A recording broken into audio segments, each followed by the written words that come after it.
When it comes to sure things in life, that age-old idiom about death and taxes is a great way to get your point across. And I'd probably use it to describe the Toyota Tacoma that has quietly stood the test of time and then some.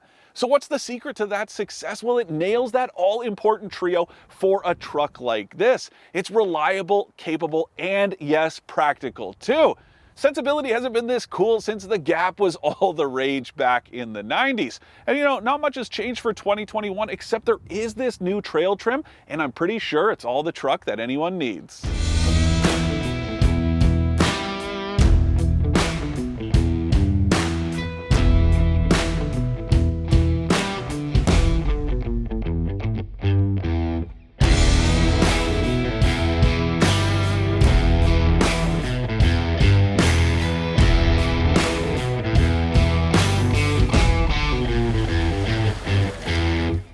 For more expert car reviews, don't forget to share our channel and subscribe so you can catch some of this and maybe even a little of that.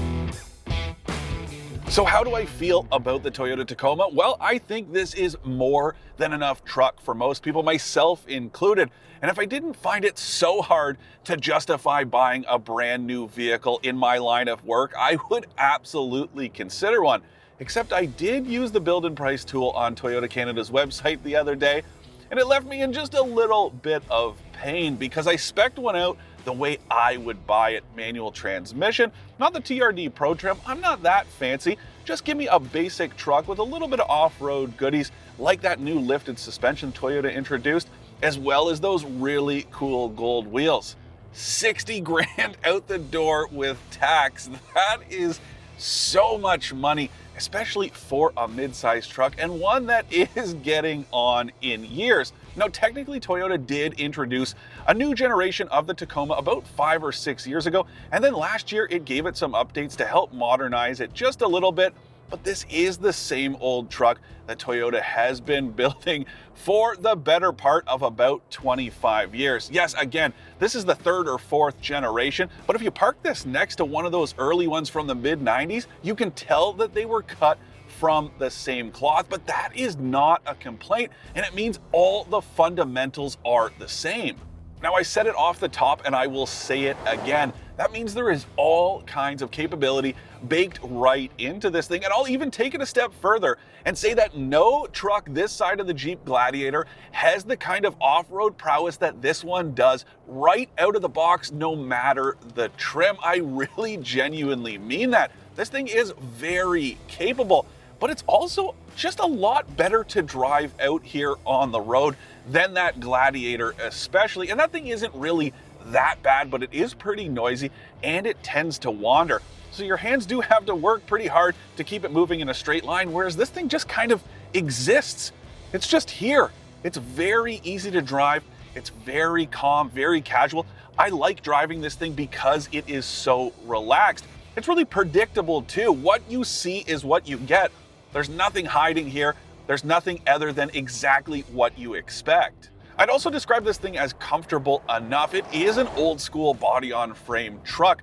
So even though it's fairly smooth, as soon as you hit an uneven surface, it definitely seesaws back and forth and bucks you around just a bit, but it does smooth things out for the most part, aside from that lateral and longitudinal rigidity that you do feel on rough roads. And this V6 under the hood, well, it's fairly efficient too, but it's also got more than enough muscle for most jobs. And I also really dig this hydraulic power steering setup. And that's not just because it is rare these days. It just has a really nice feel to it, except for on center. You are going to notice a dead spot, especially at highway speeds. There's just a lot of play there, but for the most part, it is very easy to use. It doesn't take too much work to turn, and that is really handy, especially if you do plan to take this thing out on the trail, or if you do plan to do any towing with it. Very easy to align with a trailer. If you're launching a boat or something like that, it's going to be very handy to have a steering setup like this that you can sort of feel what's going on without having to work those biceps and triceps every time you want to crank the wheel. But again, I would just describe this as a predictable truck that gets the job done. Toyota Canada, well, it ditched the 4-cylinder a while back, so the only engine you can get is a 3.5-liter V6, and it's naturally aspirated. It's got enough output, no more, no less. It makes 278 horsepower and 265 pound-feet of torque. It is naturally aspirated, doesn't have any help from turbochargers or superchargers, so that means it can feel a little bit lethargic down low, especially if you're out cruising and you go to pass someone. It really needs to wake up in that meaty part of the power band, and it really comes alive around 4,000 RPM. And it's not hard to wake it up with a heavy right foot. As soon as you get on the gas, it takes off, and it reminds you that it does, because it does get pretty loud as that tack needle sweeps. But it is good to have that kind of grunt. Now this one I'm driving, it has the 6-speed automatic, and like I said earlier, it's not the transmission that I would go with. I am definitely more of a manual guy, and it's also just really cool that you can still buy trucks in this part of the world with 3 pedals. So like always, I would encourage all of you to buy one so that we can keep the few that we have left on the market around for as long as possible. But with respect to this automatic, it is pretty good at its job. Now, it's not exciting the way a manual is that keeps you engaged, but it's good enough to get the job done. And then, like I said, it's fairly efficient too. I haven't been trying all that hard to consume gas this week. I've just been driving it the way I normally would. It is in rear-wheel drive, obviously, but I've been cruising around town as well as out on the highway, and I've been burning right around 10.5 liters per 100 kilometers this week, which is pretty impressive. That's a lot better than it's rated for, and that's even better than I did in the Ford Ranger that uses a turbocharged 4-cylinder. Now, speaking of that Ranger, the last one I tested was the Tremor trim, which is kind of like Ford's take on the Tacoma TRD Pro. And this is no TRD Pro, not even close. It's not even the TRD off-road. Now, I know that might seem like a problem, but I still say this is a very capable truck, even in an SR5 trim like this one. So I thought we'd come out to the same place and see what it's capable of. But first, a few notes about this trail trim specifically. Now, it doesn't get any of the fancy stuff like selectable terrain mode or Bilstein shocks or even a locking rear differential, but it does have engageable 4-wheel drive and about 9.5 inches of ground clearance, though I do have one concern about this truck, and it's that right there, that air dam. It does hang pretty low, and I'm sure it's easy enough to remove if you do plan on doing any serious wheeling, but I am a little bit concerned about it dragging out here, so let's go see how it does. Yeah, I do have to be just a little more measured in my approach with this thing since it doesn't have a ton of off-road goodies, but it is up for adventure if you are, and it absolutely looks the part in this trail trim. I love this army green paint, as well as those black wheel arch moldings. They just look great. I also really dig these TRD wheels. They're 16 inches, so they're not too big. I like the gray finish on them. They look pretty cool. There's also these Predator style side steps, which is the worst name, and I keep bashing my shins on them when I go to get inside, but they do make it look a little bit more rugged, and you can add those to any trim of the Tacoma. They're just part of the accessory catalog. Toyota just decided to throw them on this trail trim as part of the sticker price, and the same goes with those tie-down cleats in the bed. And there's also that 120-volt household outlet back there. My only complaint about that bed is the plastic drop-in bed liner. I really wish you could get a spray-on type, and I'm pretty sure you're stuck with that one. It does have that cool little storage compartment back there, but I'm not so crazy about it. And my camera guy will point it out. Some problems with it, like you have those exposed hex bolts. That could be a problem if you're loading this thing up with stuff. The other thing about the bed though that I do like is that the bed sides aren't all that tall. I remember when I drove the Ranger, they're very tall. Even for a guy like me, I'm 6'3", but it was a bit of a struggle for me to reach over the bed side, but these are nice and low. Now, the Ranger does have the advantage of just a little bit more volume as a result, but I think I'd rather have a setup like this. Now, speaking of that bed, payload's rated for about 1,100 pounds, and that is plenty. And then when it comes to tow capacity, it's less than the Ranger, but it's not too bad.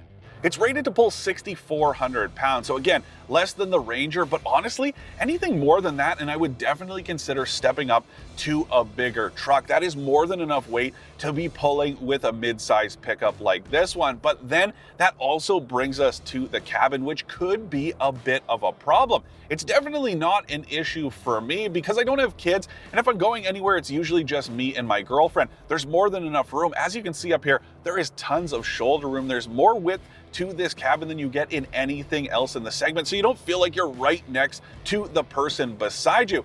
And then the other thing is, well, the Tacoma isn't known for its headroom, but because this trail trim doesn't have a sunroof, as you can see, I have plenty of space. I find it very comfortable up here, but it's the second row that's a bit of an issue.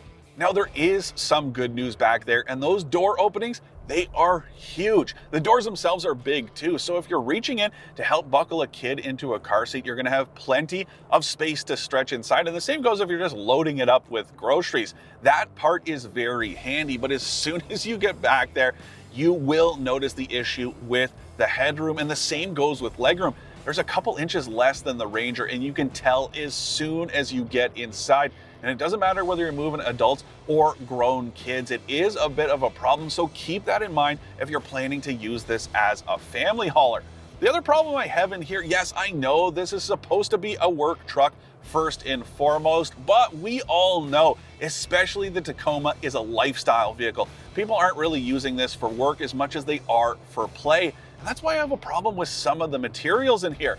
A lot of these plastics are just kind of cheap and scratch prone too. It doesn't feel all that durable. And I don't think it's too much to ask for a bit nicer surfaces in here and some soft touch stuff, because don't forget, this one I'm driving is $46,000 before tax. That is a lot of money for a pretty basic trim, but there is some good stuff in here. You get these heated front seats and they are pretty comfortable overall. There's also dual zone automatic climate control and a decent 6-speaker stereo system. And then there's some cool stuff in the back too, like some hidden storage compartments. There's one in the seat back as well as one under the bottom cushion, though it's only on the driver's side. The other thing that's weird back there's no fold down center armrest, which I don't get at all, but there are cup holders on the back of the console. So if you are planning to use this to shuttle some friends out to the bike trail, everyone can sit in here with their drinks without an issue. And then as far as those upgrades that were introduced last year that help modernize the space, well, they start with this touchscreen. It's an 8-inch unit in this trail trim, and it's pretty responsive overall. Now, the interface itself, it's not all that great, but you get both Android Auto and Apple CarPlay, which is awesome because you can mirror your phone and then you don't even have to worry about it. Something else that's kind of cool about this trail trim, well, it also has satellite radio. That's usually not something you see at this price point, so that is nice to have as well. And like I said, it's fairly straightforward and responsive enough to use. It's bright and crisp, and so is the rear view camera. There are also some advanced safety features here, though I would say they're sort of modern. And I'll tell you what I mean by that, because you do get some good stuff like forward collision warning and automatic braking, as well as adaptive cruise control, but it doesn't work in stop and go traffic. And then the other thing, well, you don't get blind spot monitoring in this trail trim, which I guess isn't such a big deal because it is lower in the lineup. But the bigger problem is there's no lane keep assist, only lane departure warning. And that's only a problem because if you take a look at the Ranger, you can get all of that stuff in a comparable trim. So it does put the Tacoma at just a bit of a disadvantage. To recap, I like the Tacoma's baked-in capability, as well as how easy and approachable it is to drive and the way this trail trim looks. I don't like the cramped back seats, the cheap plastics inside, or how expensive it is. This thing continues to be like a license to print money for Toyota, and it does make a lot of sense. After all, it nails those 3 key tenets of practicality, reliability, and capability, and it really is an easy choice if you can get past that initial sticker shock of what's a pretty basic truck coming in at more than 50 grand with tax. Yikes. But then again, this thing is like the fanny pack of pickup trucks. Sure, it's a little bit outdated, but the more you look at it, the more it makes sense.